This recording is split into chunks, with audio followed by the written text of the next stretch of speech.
하나님을 위해 불꽃같이 살다가 29살에 순교한 짐 엘리엇 선교사님이 귀한 신앙 고백을 남겼죠. 영원한 것을 얻고자 영원할 수 없는 것을 버리는 자는 바보가 아니다. 영원한 것과 영원할 수 없는 것. 자, 여기에 나오는 영원한 것은 하나님과 하나님께 속한 것이죠. 그리고 영원할 수 없는 것. 이것은 내 인생, 재물, 시간, 내 생명입니다. 영원한 것을 위해서 영원하지 않는 것을 드리는 인생은 바보가 아니라 지혜로운 것이다 라는 말이에요. 영원한 것과 영원하지 않는 것을 구분하는 것, 이것이 중요합니다.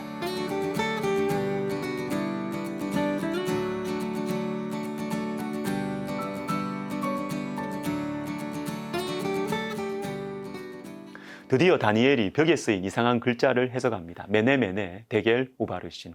그 뜻이 성경이 그대로 나옵니다. 5장 26절에 메네는 하나님이 이미 왕의 나라의 시대를 세워서 그것을 끝나게 하셨다 하며, 데겔은 왕을 저울에 달아보니 부족함이 보였다 하며, 28절 베레스는 왕의 나라가 나뉘어서 메대와 바사 사람에게 준 바 되었다 함이니이다 하니. 한마디로 벨사살 당신은 하나님의 저울의 실격이라는 거예요. 아니, 1000명의 귀족을 위해서 잔치를 벌이는 왕입니다.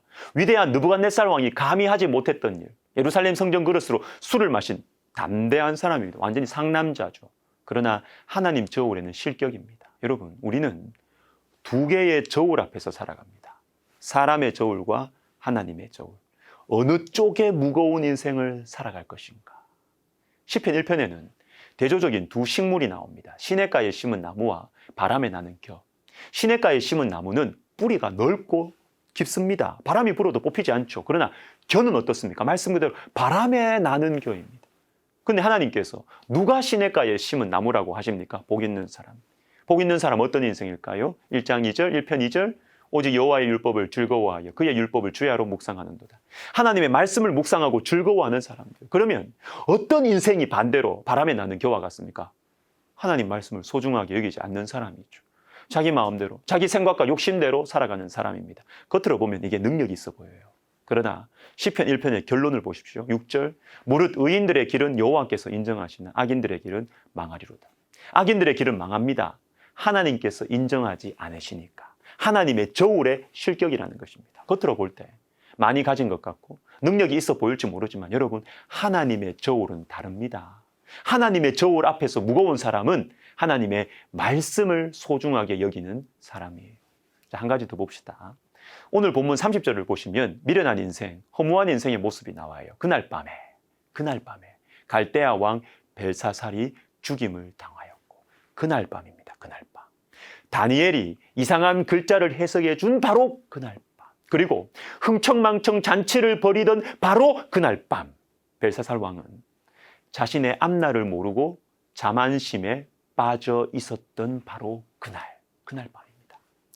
사도행전 12장에는 벨사살 왕과 비슷한 인물이 등장합니다. 헤롯이 나를 택하여 왕복을 입고 단상에 앉아 백성에게 연설하니 백성들이 크게 부르되 이것은 신의 소리요 사람의 소리가 아니라 하거늘 헤롯이 영광을 하나님께로 돌리지 아니하므로 주의 사자가 곧 친히 벌레에게 먹혀 죽으니라.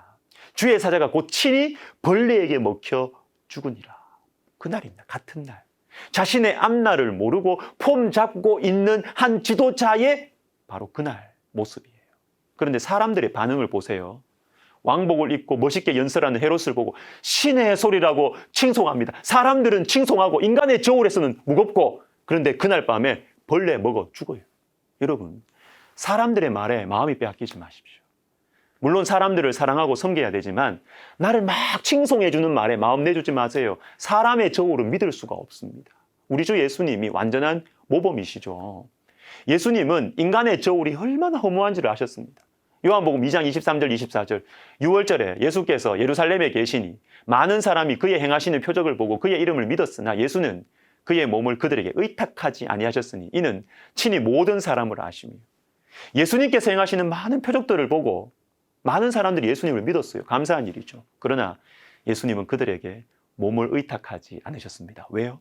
친히 모든 사람을 아시며. 사랑하는 시청자 여러분, 인간의 저울이 얼마나 가벼운지를 잊지 마십시오. 사람은요, 사랑하고 섬길 대상이지 의지할 대상이 아니라는 것을 절대로 잊지 마십시오. 특별히 칭찬 조심하세요. 칭찬. 잠언 27장 21절 보시면 도가니로 은을, 풀무로 금을, 칭찬으로 사람을 단련하는 이상한 말씀이에요. 금과 은을 뜨거운 도가니와 뜨거운 풀무로 단련하는 것은 알겠어요. 그런데 그것과 비슷한 방식으로 사람을 단련하시는데 그 방법이 칭찬이라고 하십니다. 아니 칭찬 안 뜨거운데요. 칭찬은 아프지 않은데요. 듣기 좋은데요. 오히려 기분 좋은데요. 우리에게 필요합니다. 정말로 칭찬은 고래도 춤추게 해요. 그러나 여러분, 칭찬에 대해서 감사한 마음을 가지고 또 다른 사람들에게 칭찬을 많이 해주어야 하지만 칭찬 속에서 우리가 교만의 함정에 빠질 수가 있어요. 나 자신을 못 봅니다. 욕심을 더 가지게 돼요. 그리고 하나님을 잊어버릴 가능성이 많습니다. 고난만큼이나 우리의 마음을 단련하는 것은 칭찬이에요. 여러분, 우리는 두 개의 저울 앞에서 살아갑니다. 사람의 저울과 하나님의 저울. 오늘도 이 두 개의 저울이 우리 앞에 있을 것입니다. 어느 쪽에 무거운 인생을 살아갈 것인가? 사람의 저울보다 하나님의 저울을 소중히 여기시기를 바랍니다. 우리가 이렇게 생명양식으로 말씀을 묵상하는 이유가 바로 이것입니다. 사람의 저울보다 하나님의 저울을 더 무겁게 보기 위해서입니다. 사람들에게 칭송받고 하나님께는 실격되는 것이 아니라 바람에 나는 겨가 아니라 시냇가에 심은 나무가 되기 위해서 하나님의 저울의 무거운 인생, 하나님의 가슴에 새겨지는 인생을 살기 위한 것이죠. 기도하겠습니다. 하나님 아버지, 주님의 말씀 주셔서 감사합니다. 이 말씀 마음에 새겨서 오늘 하루 인간의 저울보다 하나님의 저울의 무거운 그런 값진 인생 살게 하여 주옵소서. 예수님의 이름으로 기도하옵나이다. 아멘.